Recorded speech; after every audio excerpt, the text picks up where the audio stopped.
to reassure the common man that our society would recover from...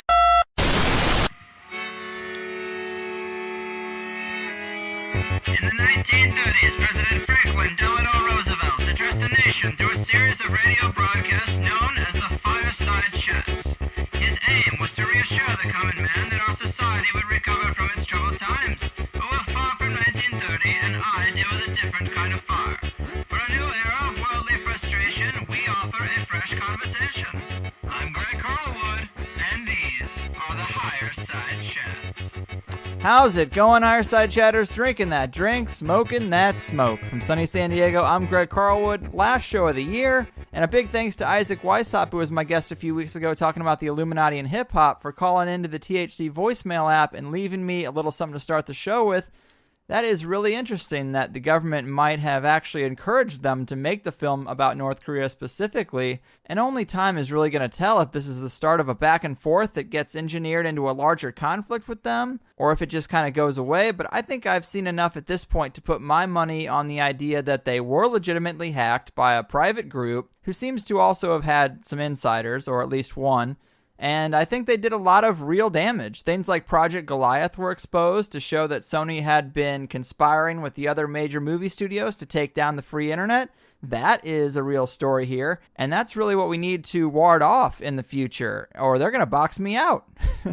Me and a million other people who are affecting the revenue stream of the old guard. Not something they enjoy. But then I think they did take the opportunity to spin that story into an ad campaign for the interview. The news media was more than happy to waste a week or two on that instead of the CIA's torture report that came out around the same time. Because if you remember, right before this interview drama started, every news organization had some headline like, "Should we charge Bush and Cheney? What's going on?" And then it all disappeared. So yeah, it became a win-win for Sony and the US government, for multiple different reasons, and I'm not surprised. They are masters of spin and manipulation. But fingers crossed, this episode's going to be on the internet long after this drama is over, and anyone who's grabbing it thinking they're listening to a show about magic is not going to want to hear me ramble on about this old movie anymore. So let's not waste any more time before we get down to the topic at hand, and that topic is Thelema and magic. You know, as a conspiracy show, we talk to a lot of researchers that point to powerful members of the power pyramid using magic and holding these practices and tools in high regard for themselves. And to what extent you believe that to be true is really your call, but we can't deny that these magical orders and tools and philosophy and rituals exist, and if nobody was getting results, I'm not so sure they'd be around all these years later. And we've talked to Lone Milo Duquette of the OTO about their angle in the past. We've also talked with Alex Bolin of the Alex Cast about chaos magic. We talked to Simon Parks about his Illuminati family, who's apparently on the magic side of the power pyramid. And today we're going to tap right back into that magic vein with Dr. David Shoemaker in a more practical, down-to-earth way. He does a great job of explaining the new vocabulary involved, breaking down the groups and the names that we hear about. Like for me, now I feel that if I was going to pursue this further, I'd probably go towards AA rather than the OTO. Well, you'll hear about all that. And one last thing I do need to throw in here before we get into the show is that this is the last episode of the month. So again, I take all the donations we've gotten into the Money Bomb this month, and I give half of that back to a random listener, and I have them call in to make it official. This month we gave out $374. Not bad. So we're going to hear from the winner. His name is Isaac. How synchronistic to get 2 phone calls from Isaacs this time around. And then we're getting real occulty with the wordsmith and magician, Dr. David Shoemaker, on the other side.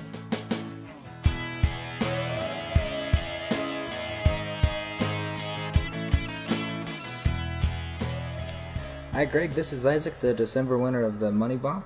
I just want to thank you and all the people for this money bomb. This couldn't have come at a better time for me. My wife recently got laid off from work, and so we've actually been cutting back on a lot of our expenses. One of the next things up on the chopping block was the Higherside Chats along with our Netflix account. But now we get to keep Greg Carlwood, and we also get to keep Frank Underwood, so that's a good thing. Seriously though, I do really believe in what you're doing with your show, and I'm really glad to have been with you for this time. So what I'm going to do is I'm actually going to put a lot of money back right into it. So I've subscribed for my whole next year of 2015, so that's all taken care of. Plus I've had my eye on the Obama conspiracy for a while, so I want to pick that up as well. As far as my favorite shows go, I really like the ones that are based off of the music industry, like Professor Griff, Mr. Gates, and Isaac Winthrop. I think those are really interesting. The Marty Lee show was really good.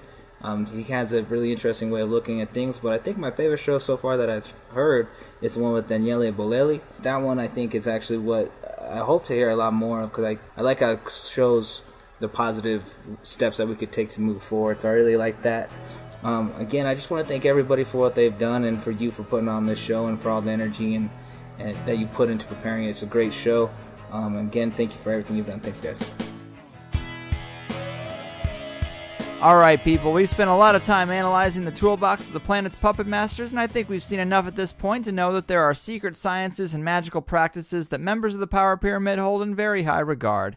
And today, instead of dissecting the symbolism of Jay-Z's latest video or exploring rumors of multidimensional demonic entities manifesting their will through contact with the elite, we're going to dig into some of these magical practices themselves and see what we can use for the betterment of our own lives and our own understanding on that ever-nagging quest for enlightenment. And today's guest is just the man to lead that charge. Dr. David Shoemaker is a clinical psychologist specializing in Jungian and cognitive behavioral psychotherapy, and is very well versed in the esoteric arts as well. He's the chancellor of the International College of Thelema and has been a member of the OTO and AA since 1993, where he's had over 15 years' experience in supervising students in these traditions. David has also written a book entitled Living Thelema, which fuses this esoteric wisdom with his knowledge of cognitive science.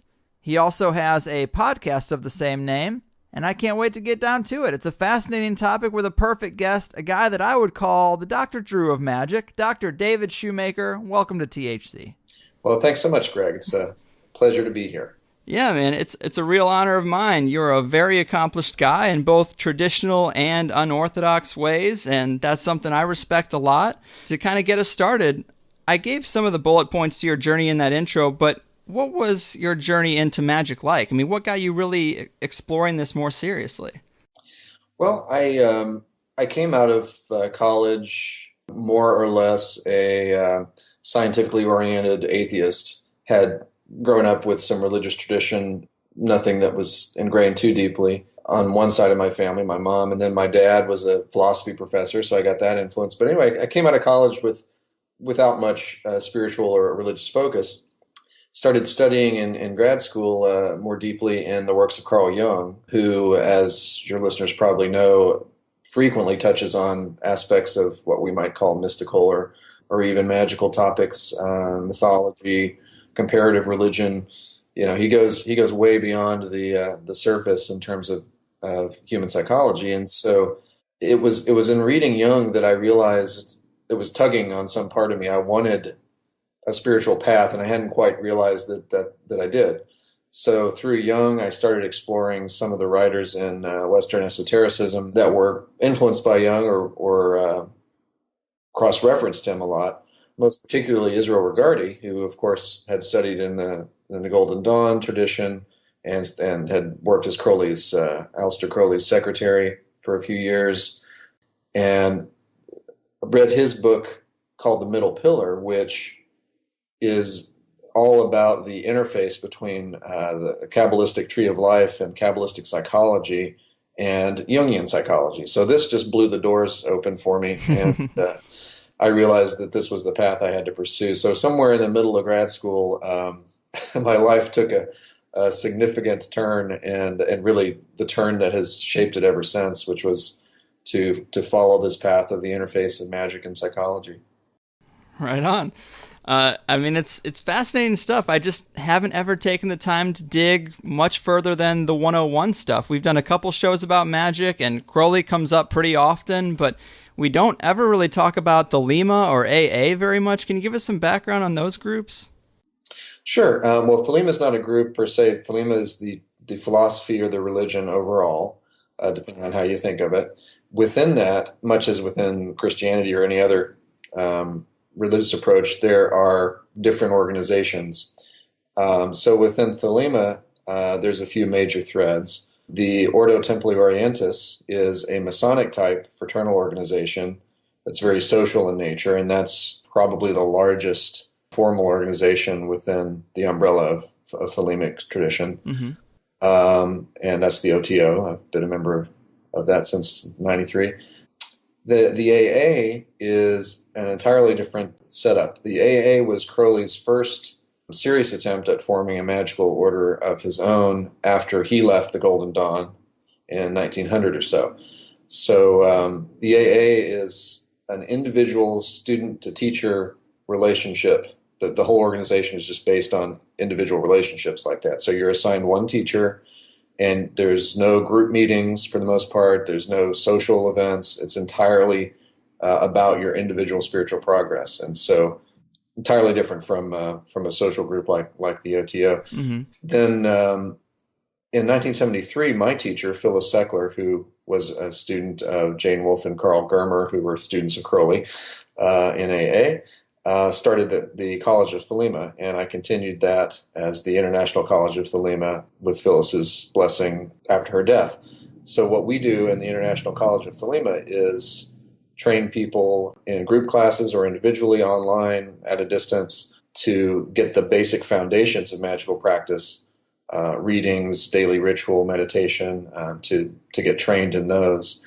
And then finally, as one aspect of the International College of Thelema, we have the Temple of the Silver Star, which is an initiatory order based on the Tree of Life, patterned on the degrees and the degree symbolism of the Golden Dawn. And we take Thelema and its foundational practices and teach you that over the course of an initiatory experience, where you get a particular set of practices based on the degree you're in, and when you pass certain tests, you advance to the next degree, and so on. So those are just the things that my fingers are in, but there's a lot of other smaller groups out there that are doing wonderful work within Thelema as well. Right on. So what is it about Thelema that you would say separates it from other schools of magic? Well, the law of Thelema, I should probably define this pretty explicitly for people. The law of Thelema, you've probably heard Crowley saying, "Do what thou wilt shall be the whole of the law." Right. And that's one of the most misunderstood things Crowley ever says as well. The common misunderstanding is that what Crowley was saying was, you can just do whatever you want.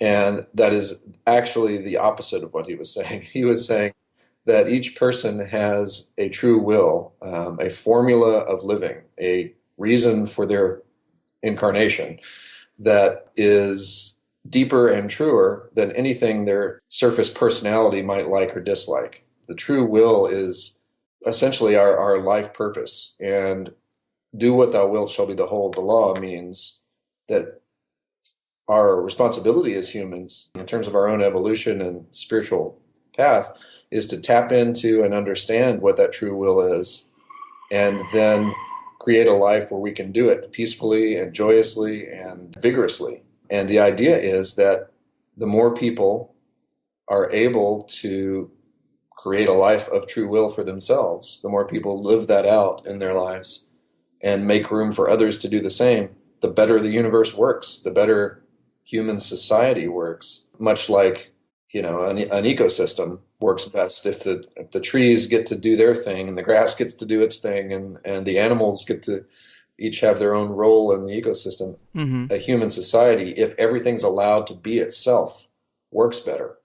So do what thou wilt simply means fulfill your natural purpose according to your particular skills and gifts and talents, and give room to others to do the same. So one thing that differentiates Thelemic Magick from any other branch, except those that have been influenced by Thelema, is the law of Thelema as a central guiding principle for how to know what magic you should do. If you have a goal, a magical goal that you want to do a ritual to achieve, but it's at odds with your true will, it's at odds with the actual laws of nature that apply to you, that's quite an uphill battle. You're going to be working against what the universe is trying to do. Right. And so Thelema gives us a chance to refine our ability to do powerful magic because we're not swimming upstream. We're recognizing how we can be a part of the flow of the universe and choosing our ritual aims to be in line with that. So that's probably the most fundamental philosophical and practical difference and something that makes Thelemic Magick distinct.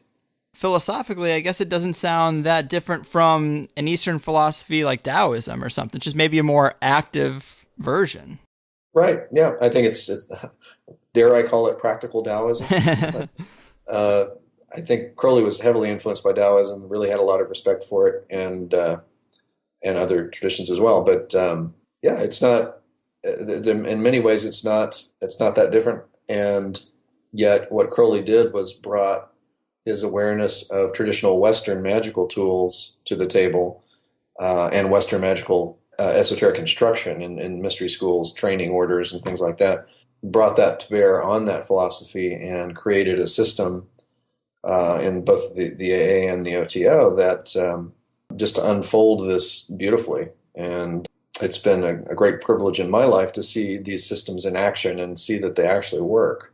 Yeah, that's the aspect that I love about it so much, or that I'm so interested in, is that juicy stuff. And what I've heard you say that really got me jazzed up, and I couldn't agree more with, is that there's a lot of historical and theoretical content out there about the Thelema and the rituals, but not much practical information. And that's sort of been one of the major hurdles for me in actually getting started. I'm kind of just unsure where exactly, and I guess, do you find that to be a pretty common problem, is people not having a lot of practical information, how to incorporate it into their regular life?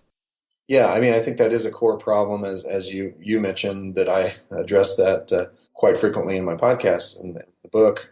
It's partly that there's not enough practical instruction. It's also that there's an awful lot of not so good practical instruction out there. Right.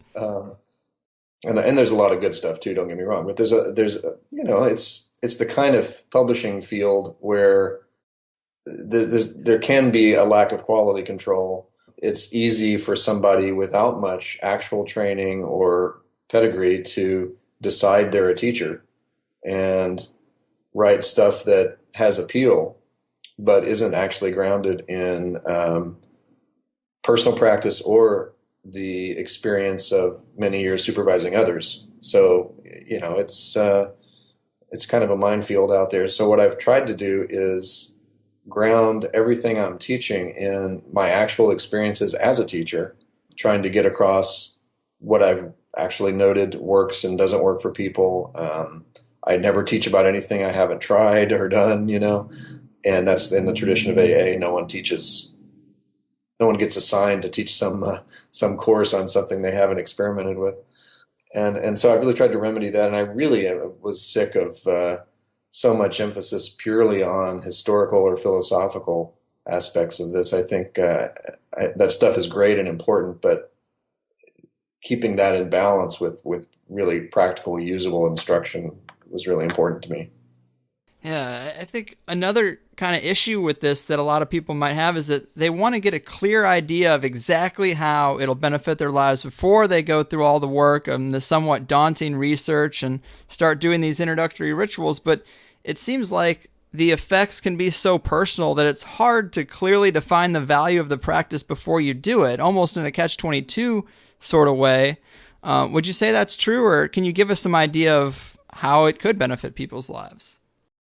Yeah, sure. I think there's definitely an element here where, let's take something like the lesser ritual of the pentagram, which is a common daily brief magical ritual that people use quite frequently as just their bedrock of what they do every day. Mm-hmm. But you can't say to someone, here's what you will experience if you do this. One of the reasons you can't say that is that experiences vary. Another reason it's not so good to say that is that you front load their own experience with what you've told them they're supposed to experience. Gotcha.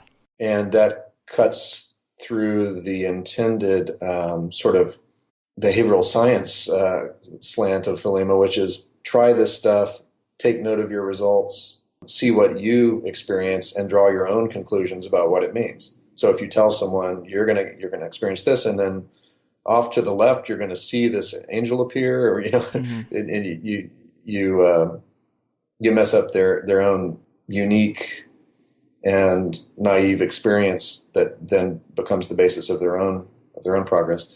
But I could compare it to something like meditation or relaxation practices. you can tell someone if you do this, you're going to have a more relaxed physiological response every day.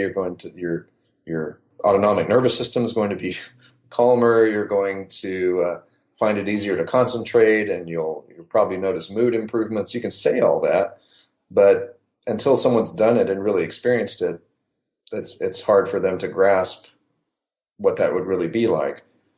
Similarly with magic, the changes can be pretty subtle and gradual, but when you've had a chance to work with a teacher or with a set of people who have been consistently doing these practices, you begin to see the bigger picture of the effects on them. You can see people who seem to be trending toward building lives that are more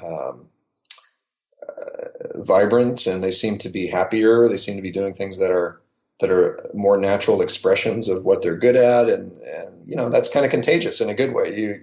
You like being around people that are glowing like that. Mm-hmm. So that's one of the best ways to if you want convince someone that this stuff works, is to have them simply be around people who've been working it. Right. I totally agree with that, because when I listen to guys like Lone Milo DeQuette talk, he's very articulate. Some of the things I've read from Crowley are also very high level and impressive. So that's kind of what I look at and determine if something has value. I feel the same way about mushrooms. George Carlin and Bill Hicks, two of my favorite comedians, both liked mushrooms. So I thought, hey, maybe I should try this, and maybe this is where they get their insight. So right. Yeah, I definitely think there's some value in trusting the messenger. If you like what they're saying and you kind of admire them, look at the tools they use. Yeah, exactly. It's not quite like, I'd like to be more like this person in the specific sense. Right. I want to do their job or have their personality exactly.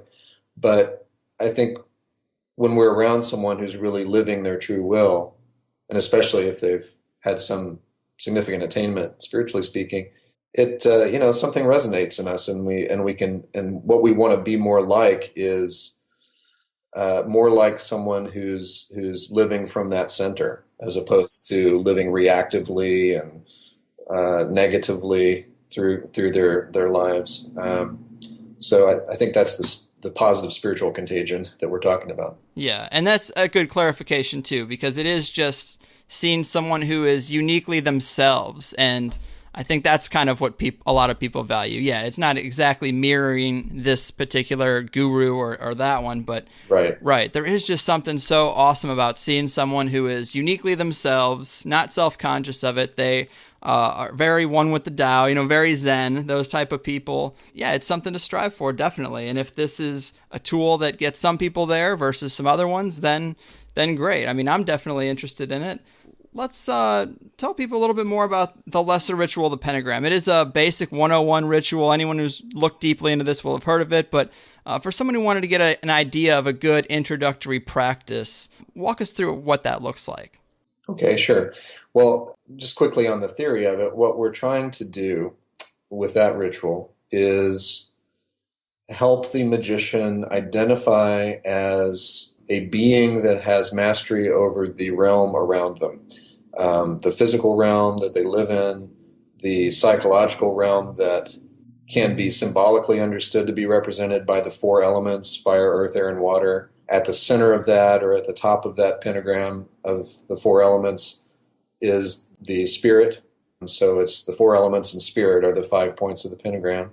And what we're trying to do, again, is help the individual magician begin to build that model of self into themselves, into their conception of themselves, so that they have ability to work with parts of themselves, like the fiery part for devotion and emotion and aspiration, or the airy part for subconsciousness and intellect and so on.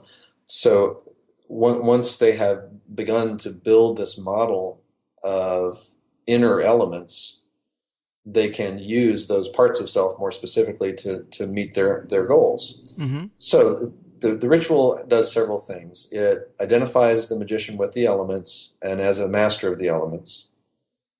The pentagram becomes, therefore, a symbol of what we call the microcosm, that the human being is a microcosm of the entire universe. And when we want to affect something in the so-called outer world, we begin by affecting its corresponding part in the inner world. Okay.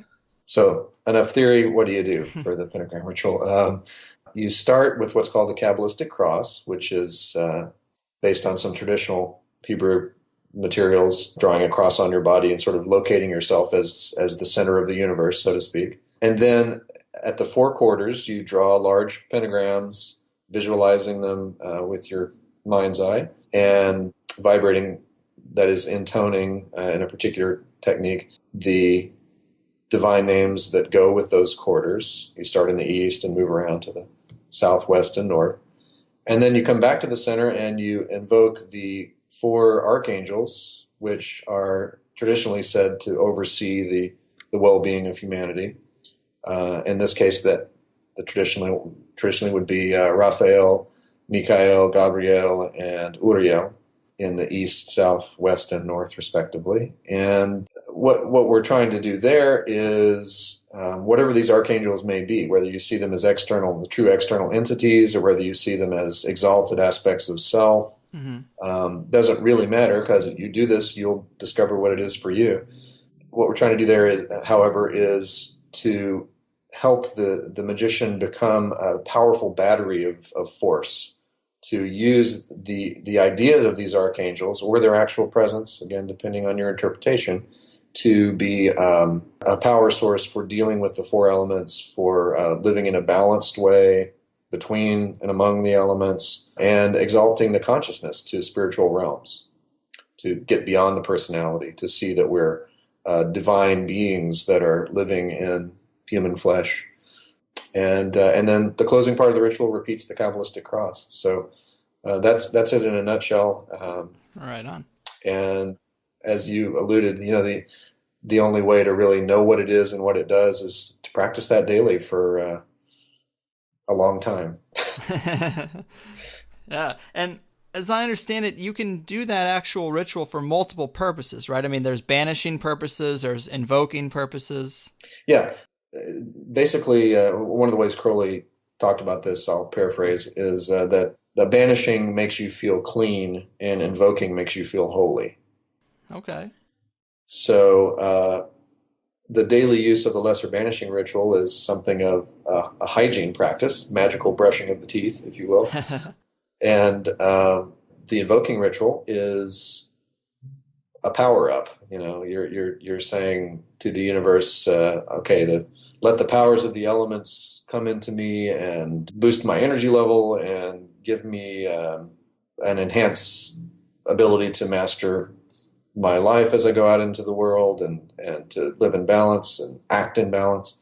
So you've got the basic daily rituals that can be invoking or banishing, and then there are advanced rituals, usually called the greater ritual of the pentagram or hexagram or so on, where you're using versions of these rituals to invoke specific forces, like a specific element. You might want to do a ritual to invoke fire specifically, or you might want to do a ritual to invoke the powers of the planet Jupiter, or the mythological basis of the planet Jupiter is one way of putting that. Right. So yeah, lots of specific ways to tweak these. Very cool. Let's talk about the true will a little more. I think this is a sexy idea for people because a lot of us are working the register at Target or selling insurance for Allstate, and we feel pretty expendable. So the idea of this higher cosmic purpose is very intriguing, or this internal drive to do something. It's attractive. How can we kind of start to hone in on our own and really get a good sense for our own true will? Well, one of the most important things to understand about true will, aside from that it's not just what you want at the personality level, is that it's not true job. It's not your true will is to become a dentist, that sort of thing. So the person working at the register at Target may be very much in line with their true will, not because their true will is to work at Target, but because there is something about the way they affect the world that is unique to them and would be present whether they were working at Target at the register or they were a stockbroker in New York City, or they were a shepherd in Mongolia. Mm-hmm. There's something about them. They are a force of nature, a unique force of nature that does a certain thing to the world. The task of true will is to discover that force.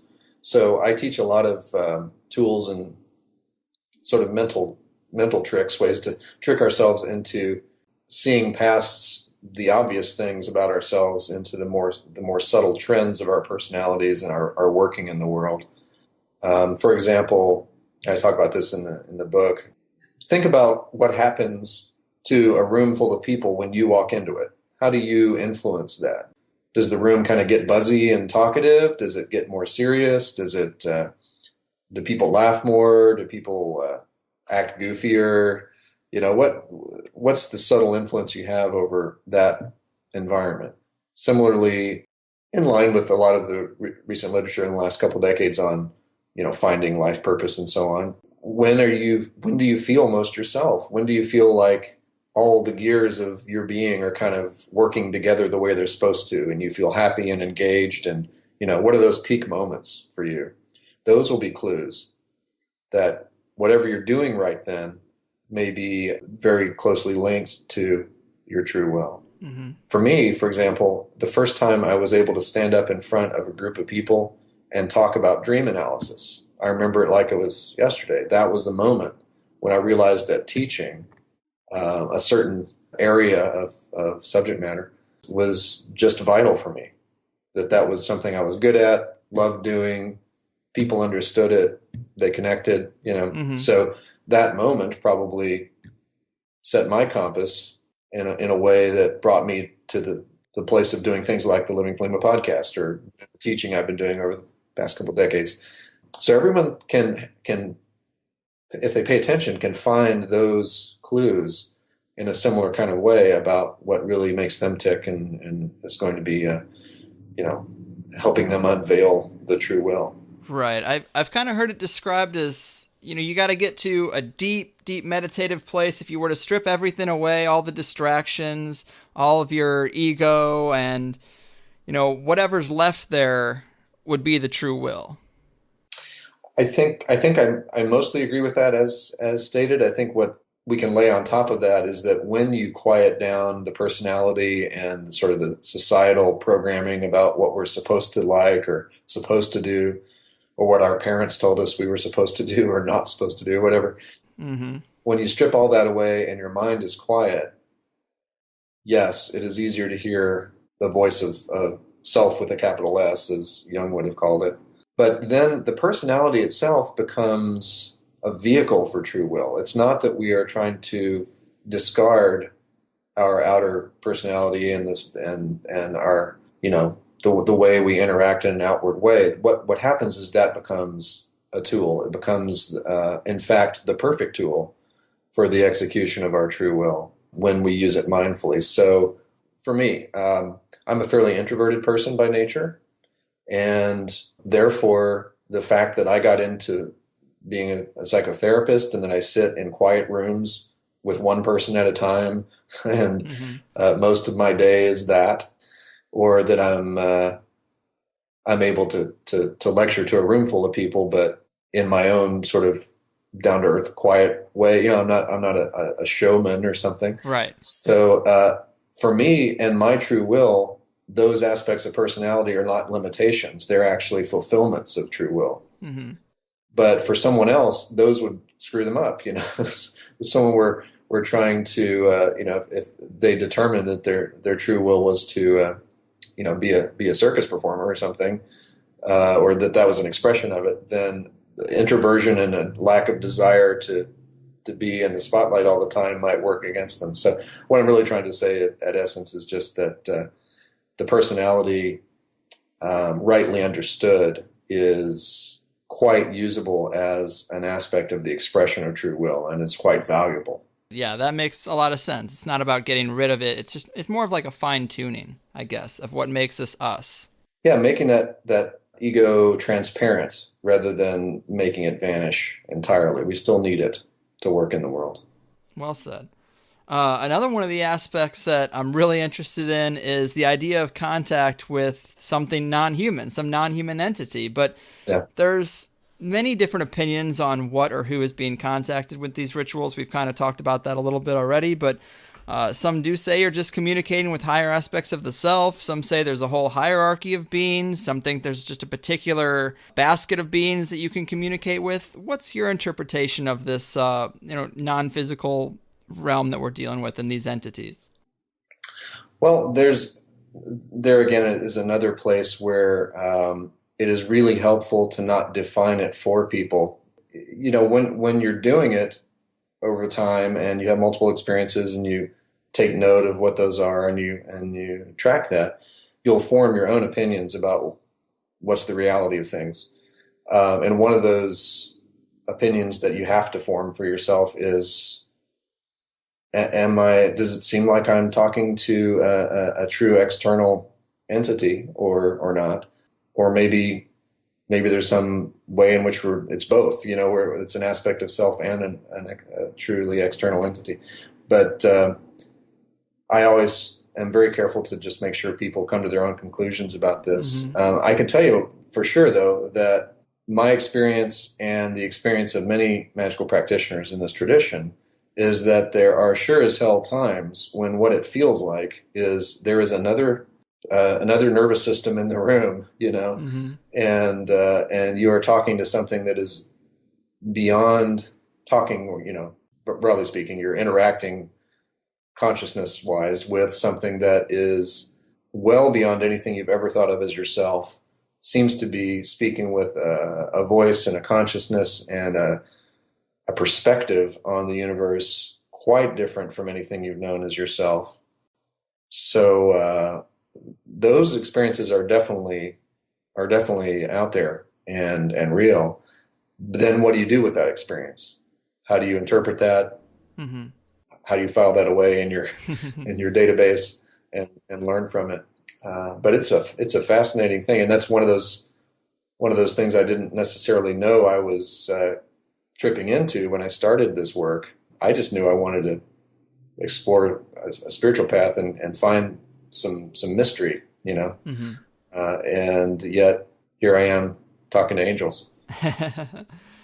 Yeah, man, that's why I get so much anxiety before a show like this, before I'm interviewing someone on a topic like magic, because I like to break these things down and define them and go through all the fundamentals, but a topic like this is just so slippery and subjective that it is really hard to nail those types of things down.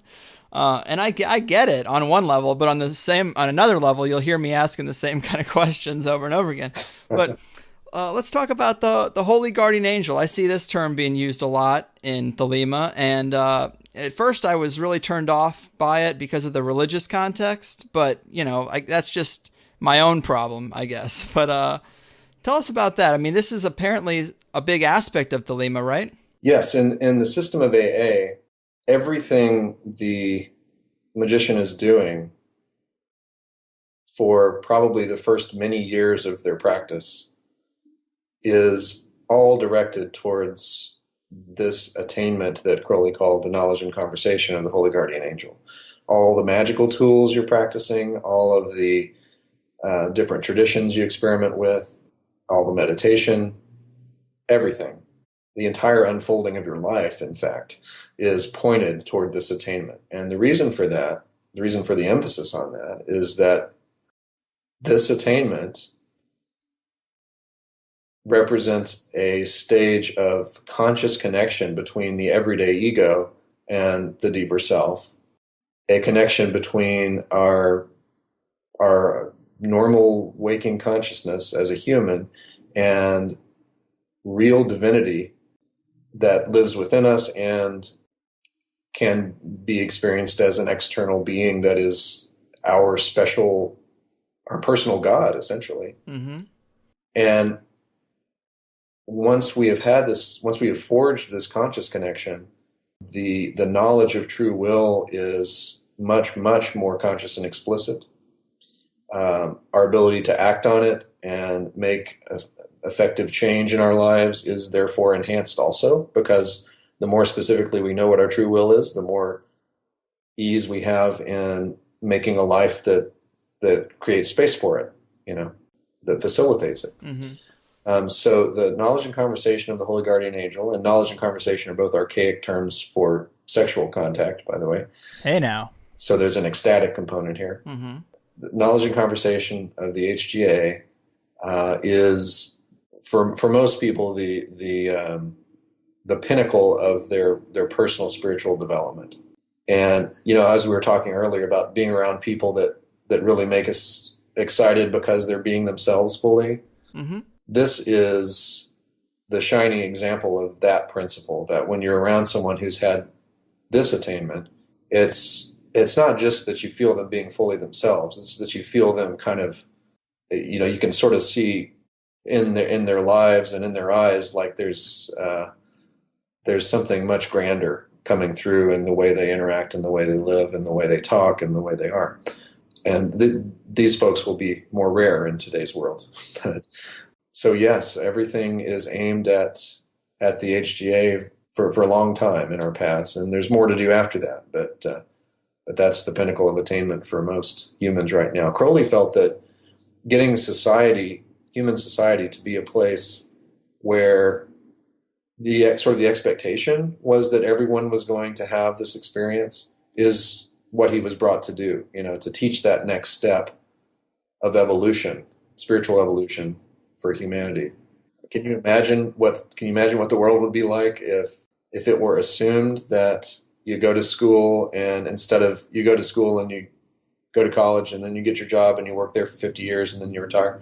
Instead of that being the assumption, if the assumption that everyone was going to go on this inward journey, and all our educational systems and societal structures were set up to honor that and promote that, that's huge. And I think that was Crowley's vision. Yeah, radically different world.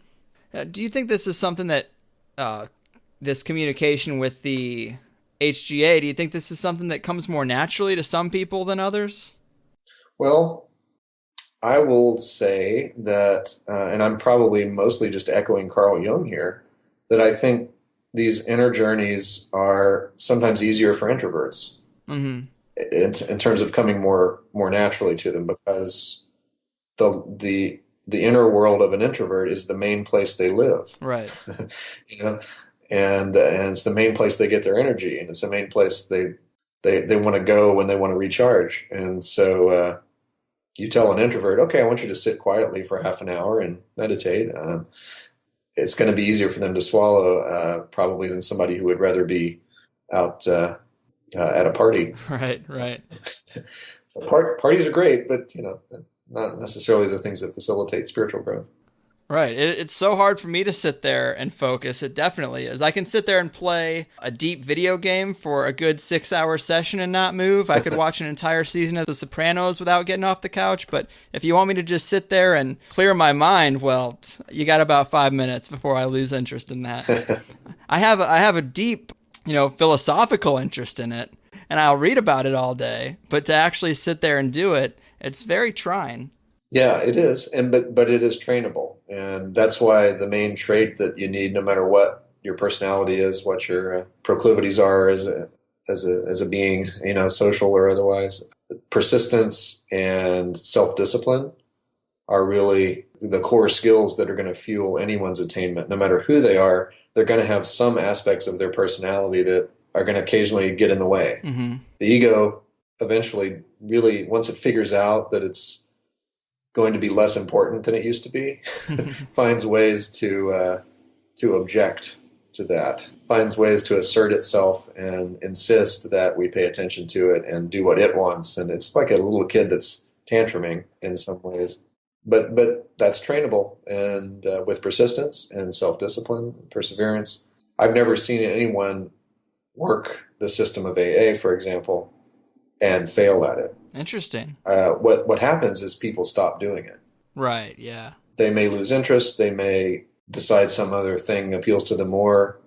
But I've never seen anyone stick at it and do step by step the system and not get the desired results. That's, as I was saying about how gratifying it's been to see the system work, that's exactly what I'm talking about. That over and over again, people walk these steps, and sure enough, they work. And that really makes me happy. This is one of the things that made my teacher, Phyllis, the happiest as well. When she would see someone have success, it would just light her up. Absolutely. And do you see a place, I don't know if it's talked about that often, but do you personally see a place for psychedelics in this practice at all? I think a lot of people have experience with psychedelics that, and this is not a unique perspective from me by any means, but kind of shows them the possibilities for alternate ways of perceiving the universe and perceiving ourselves. Yes. And so when you've had that, if you haven't had that, it's probably trickier to imagine that it's worth striving for. If you've had a taste of that, I think it's easier to go, oh, I want to get back there in a sustainable way. Yep. And the practices we're discussing here are definitely sustainable ways of staying tapped into some of the types of visionary consciousness that psychedelics can at least give us glimpses of. Where the problems can come in is when people are not working with an underlying basis of self-discipline and training to make the most of those experiences, mm-hmm. Or when the drugs become the end rather than the means. Yeah. But that's highly individual. But to answer your basic question, I think, yeah, I've seen a lot of people have experiences with psychedelics that fuel or inspire their subsequent work. Yeah, I think you're spot on the way you said it. It shows you the possibilities, because for me, that is exactly what has happened. I mentioned I had a really hard time meditating, but I've had psychedelic experiences where I really did feel like I was communicating with something outside of myself. And so it's like, yeah, now that I've validated that there's something there and it isn't all just hocus pocus, maybe now I should go back and perfect the interaction, in a more sustainable way. Right. I couldn't agree more with that. Let's talk about Crowley's holy guardian angel. I guess he used to talk about communicating with Aiwass. Is that who he would consider his? Yeah. We pronounce it Aiwass, and it's the entity that he apparently first encountered consciously when the Book of the Law, which is the foundational religious text of Thelema, was what Crowley called dictated to him, and he served as the scribe in 1904 in Egypt. So this is a relatively brief book in 3 chapters, and his experience was, through various circumstances, was told to go to a particular place 3 days in a row and just be ready to write. So his experience, as he described it, was as if someone was standing over his shoulder, just speaking in a voice, and he wrote it all down. So he never claimed actual authorship of the Book of the Law or other holy texts of Thelema. He felt he was the channel for them. In modern parlance, these would probably be called channeled writings, but he didn't use that term. Aiwass was this entity. He later came to realize that he came to feel that Aiwass was not some random entity that was dictating this stuff to him, but was actually his own holy guardian angel. And he spent the rest of his life refining that relationship in one form or another. So what about Lam? Was Lam just another entity, an earlier entity that he channeled? There are some circles in Thelema, subsets of people that place a lot of emphasis on that, and I'm not one of them. But Crowley had contact with a lot of beings over the years in various rituals, sometimes on purpose, in terms of, let's call forth the spirit of Mars and interact with it and so on. And other times he would just be in a kind of a trance state and ask for a guide to get a particular answer to a question or have assistance with a project of some kind, and something would present itself. So Lam was along those lines. But again, I'm very hesitant to draw conclusions for anyone about the nature of any of these entities. Right. Yeah, of course. So if there's a whole plethora of possibilities of contact with some type of entity, is there a way we can tell if we're communicating with our true holy guardian angel versus some other entity? Like, is there a distinct difference? I often talk about this using the metaphor of a radio receiver, where what we're trying to do over the course of our early training that is before knowledge and conversation. What we're trying to do is refine our ability to tune in this radio to receive that one particular station that is the voice of our angel. And maybe in this day and age, the metaphor of turning a big dial on a radio is not something anyone relates to anymore. But you're trying to tune it in, and you hear it, and then you can't find it again, or you find the wrong station, or you turn past it, and then you can't get back to it. But eventually, you know exactly how to tune into that one particular voice, that one particular station that you have come to recognize has a certain quality that speaks through and as your deep conscience, that has a quality of realness to it that is entirely unique.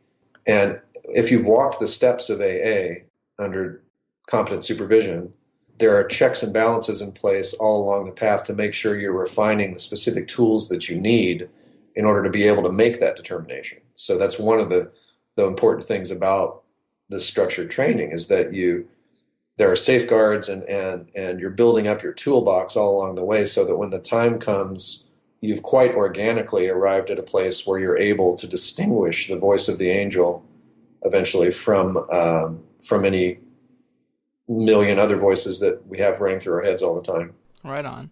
So do you think that's the value of something like the OTO versus like chaos magic, is having that ritual step by step so you're ready? Well, the step by step training in terms of the HGA is not OTO per se, but more of the AA or Temple of the Silver Star and groups like that. That's just where we aim our training. Gotcha. Yeah, I mean, chaos magic is interesting, because that's another thing that people can use that term any way they want, essentially, and it's sometimes hard to know that. And like left hand and right hand path, people say those things, and you never know what they're exactly meaning by it, because it means so many different things to so many different people. But yeah, basically, if we don't learn the alphabet, we're not going to be able to put words together as competently. And once we've learned the alphabet, we may decide we want to rearrange it and throw out the rule book. And that's cool. Well said. But if you throw out the rule book before you've learned the rules, you're not working with the full power that is available to you. So sometimes I think people are drawn to chaos magic because it seems, frankly, easier. Right. It seems like a more direct path to just getting into doing magic. And it may be more direct, but if you end up taking longer because you haven't learned the alphabet, it's not faster. Right. It's just diving in head first and then realizing that, you want to learn some swimming skills first.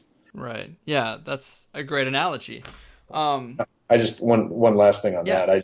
I don't want to take anything away from the value of experimentation and innovation, and people. I don't want people to be afraid to experiment and try different techniques. So I'm not saying to not do that, or I'm not trying to devalue that, but I am trying to emphasize the value of having some structure to it. Right on.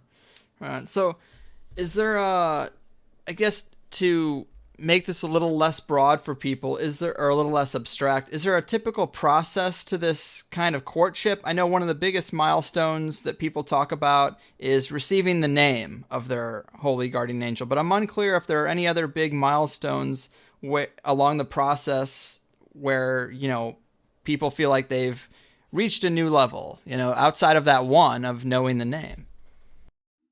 So milestones before full knowledge and conversation. Right. Yeah, getting the name is a big one, which incidentally doesn't always happen earlier in the path. Sometimes that's later, but it's not uncommon for that to happen earlier. There's a certain stage which I've noted tends to happen around, not to get overly jargony here, but there's a grade of the AA system called Zealoter, which corresponds to the sphere of Yesod on the Tree of Life. And at that stage, there tends to be a breakthrough and awareness of the life force flowing through us, essentially a kind of a particular brand of Kundalini awakening and awareness that marks another stage of this building relationship with the angel. It's like we recognized certain symbols that start to vibrate within us, like the name. And then we recognize that, in many senses, the power that we have previously thought of as this universal force outside of ourselves is actually working through us. So that's another milestone. At later stages, still before knowledge and conversation, you get refinements to ritual and symbol. To clarify, what you're essentially doing in the movement toward knowledge and conversation is building your own religion. And you are the prophet, you are the high priest or priestess.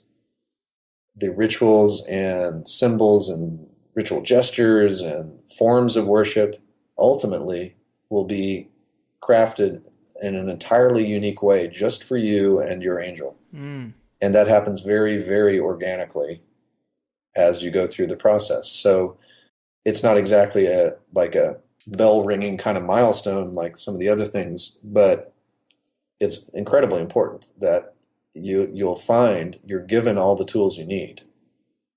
And all you have to do is be paying attention and learn how to increasingly integrate them into your acts of worship, essentially. Yeah, it's fascinating stuff, but I am curious if we were meant to have this connection with a particular spiritual entity. A lot of people say that this entity is there waiting for you, just waiting for you to learn the language to communicate with it. It's there ready. Mm-hmm. If we're supposed to have this, why does it require so much work and attention and focus rather than it being more of just an automatic thing? I think one of the answers to that is human society's relationship to our egos. We have a society, particularly in the West, that doesn't do a very good job at all of helping us listen inwardly. We don't have a very meditative society. We have a very extroverted, kind of louder and faster is better society. And to some extent, what we have to do is deprogram ourselves from the focus on the outer and refocus that on the inner. I think we also have to build our personality before we can understand how to use it. And so for maybe the first half of our lives, into our 30s probably, at least, we're finding out who we are. And if we don't, just as a simple human personality, if we don't know who we are yet, then how can we really discover the unique ways to use who we are to execute our true will? If you see what I'm getting at, that well said. We got to see what the tools are, before we can use them, and so that's another reason that we don't just pop out of the womb with cosmic consciousness. We've got to build ourselves into a person, and then take it from there. Right on. And so the fact that our society isn't catered to these types of things, do you think that's by unfortunate coincidence, or do you think it's more by design, by powerful people who don't want to see the masses unlock this potential? I don't think most people in power are that smart. Right on. And so I don't think it's totally chaotic, but I think it's mostly a byproduct of the subtle and obvious ways we're trained to focus on commercialism and sort of the remaining frontier mentality of our cultural heritage in the U.S. of, you're just supposed to be going somewhere instead of being somewhere. Wow. Yeah. You're supposed to be building something rather than simply being in what you've built. That kind of stuff is pretty endemic and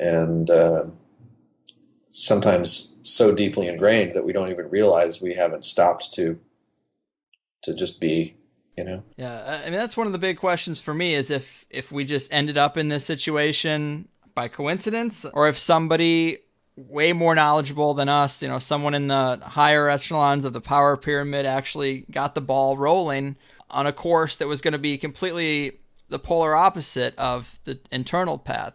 And I guess, you know, it's more just a thought exercise and entertainment, because there's really no, whether the answer is A or B, it doesn't really affect one's individual journey all that much, but it's fun to think about. Yeah, certainly. So let's talk about some more of these various practices, I guess. Can you tell us a bit about astral projection? I've heard this come up in a few of your podcasts. Yeah. Well, but basically what we're saying is that there's this entire realm of mind that is every bit as rich, probably more rich, because it's infinitely varied, than the physical world. Mm-hmm. And one of the first tasks of the beginning magician is to start to see past the physical world to the underlying energetic patterns that are behind it and within it. And that includes the energetic patterns of mind. We see the universe, including humanity, as being a skeleton of energy and mental patterns and archetypes and so on, that the physical world is actually just the clothing on that underlying energy. So if we can come to understand the nature of mind and come to refine our abilities to manipulate that within ourselves and interact with it on its own plane rather than physically, then the things we do in the subtle astral mental realms will tend to manifest physically. Okay. One simple way of talking about that in an everyday fashion would just be that we formulate some sort of mental conception of any activity that we're about to engage in physically before we engage in the physical activity. There's some sort of mental precursor to physical action. And most of the time we're doing that unconsciously, and it's just, I'll lift my arm now. But what if we were able to go inside and get very specific in terms of the kinds of thought forms that we're manipulating and shaping? And what if we learned to put that to use to achieve the magical ends that we desire? So astral projection is one way of talking about going into this mental realm. It's often experienced as an out-of-body experience where, you have some transfer of consciousness from, it seems, from the physical body to some energetic body that you then travel in. And it may feel like you've arrived at some sort of entirely unearthly, non-earthly landscape, and you're interacting with beings in that context, and you get information from them, and you're able to get insights into yourself and the nature of the world and the universe in ways that you wouldn't get if you were simply reading a book or interacting with the outer world. So we can train ourselves to get better at, if you want to think of it as leaving the body or simply, going into another state of consciousness, we can get better at doing this. And that's how I train people in astral projection and what's called scrying, which is specifically different techniques of tapping into the knowledge of these different realms of mind. Right on. Well, man, we've pretty much ran the gambit. Are there any other major modalities that you think are important to point out that we might have missed? Well,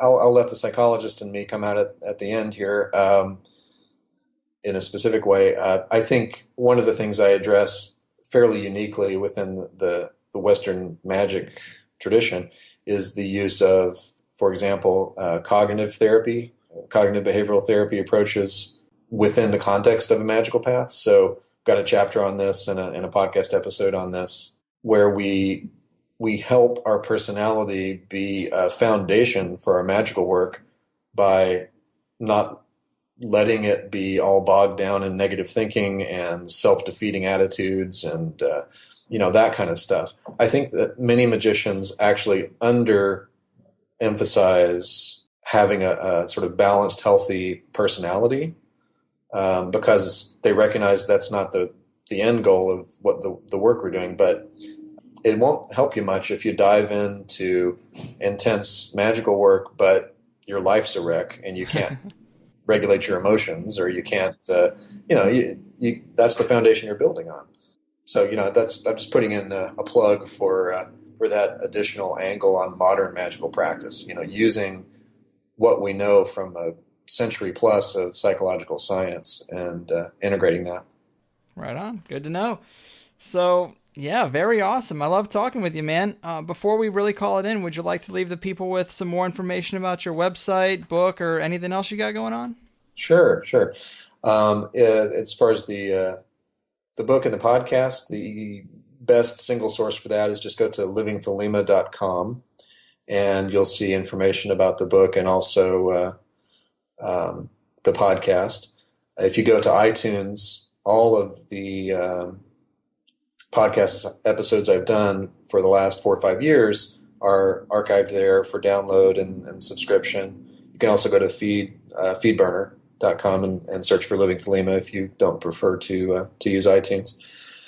If you're interested in the kind of training I've been talking about, the International College of Thelema is one gateway for that. That's intcot.org.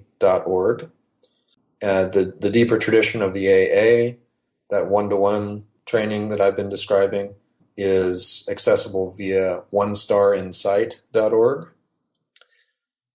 And for those interested in the more sort of social, fraternal, and group-oriented training of the Masonic type, you might be interested in Ordo Templi Orientis. And around the world, the headquarters site for that is oto.org. Or in the U.S., it's oto-usa.org. So lots of resources out there, lots of great people doing important work. And if anyone out there listening to this is called to this particular adventure, don't hesitate to get in touch with one or more of these groups. Very nice. Well, thanks again, man. It's been super insightful. Great show. You've cleared up a lot of stuff for me. Very much appreciated. Keep doing what you do and take care of yourself out there. All right, man? All right. Thanks. It's been very, very enjoyable being here. Thanks for having me on. You got it. There we have it, people. Practical magic for an impractical world. I love it. I thought that David was a great guest for that, so big thanks to him. In the Plus show, we talked about astral projection, crossing the abyss, tarot, divination, Crowley's Age of Horus, alchemy, healing magic, and that oh-so-sweet sexual magic. So you can always support the show with that $5 subscription at thehighersidechatsplus.com and get down with that. And the THC Plus subscribers also got their first exclusive, which was an interview that I had with Gerald Celente of the Trends Research Institute talking about the economic and geopolitical trends to look for in 2015. You can also get that if you decide to sign up for Plus.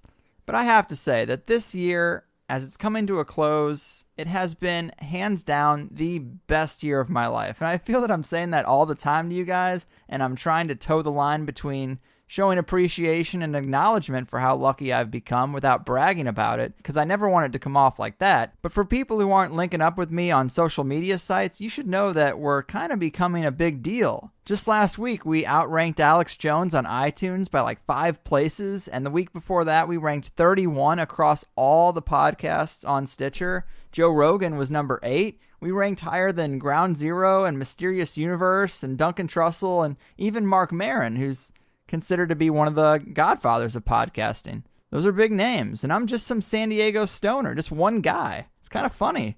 And also not long ago, I got contacted by the show Portlandia, who wanted to use my Riot Cop shirt from Conspiracies on their show, and that should be coming up in January in the new season, but I have no idea to what extent you'll see the shirt, but it was enough for them